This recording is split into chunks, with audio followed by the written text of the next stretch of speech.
In Nigeria's federal system, the three tiers of government were designed to function harmoniously, each with clearly defined responsibilities. However, local governments have long struggled to exercise their constitutionally guaranteed autonomy.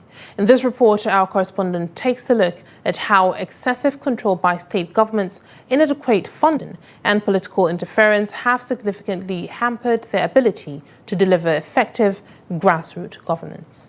The report. A landmark Supreme Court judgment has changed the narrative of local government administration in Nigeria. The court affirmed the financial autonomy of local governments, ruling that state governments can no longer withhold or tamper with funds allocated to local councils. Moving forward, these funds are to be disbursed directly from the federation account to local governments, paving the way for improved service delivery and grassroots development. Despite this legal victory, significant challenges remain.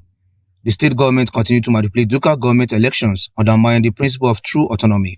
Corruption, inefficiency, and poor governance still plague many local councils. According to legal associate barrister Mohammed Usman, the judgment was based on Section 162, Subsection 2 of the Nigerian Constitution, which recognizes local governments as an independent tier of the government entitled to manage their resources.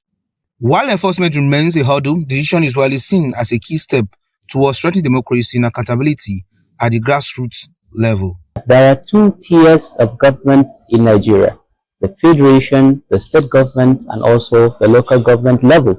So therefore, the court said, then this 774 local government as a third tier of government in Nigeria are entitled by law and by rights to receive their revenue allocation directly from the federation account. And the court therefore gave an order that henceforth the resources that are entitled by the local government, the 774 local governments in Nigeria, shall be sent to them directly by the Accountant General of the Federation. A former director of local government, Muhammad Bala Adamu Kalgo, shared a more cautious outlook. He noted that while financial autonomy holds great promise, particularly for improving healthcare, education and road infrastructure and other basic services, it must be effectively managed. He warned that even if autonomy becomes fully operational, the absence of qualified personnel and mismanagement could undermine its impact. Local government is the closest form of government to the people. Somebody living in, say, Argungu, or somebody in somewhere in Auji, it will be easy for him to go to the local government or Argungu local government to lay his complaint for others in that unit, then to come to the state. Comrade Mansour Issa, a civil society advocate, highlighted the now criticized joint account system as a major obstacle to reform, where state governments often withhold or manage funds intended for local use. There is a court verdict that spell out the local government should be having its own autonomy. But unfortunately, the governors are not in line with that, and the government did not respect that verdict.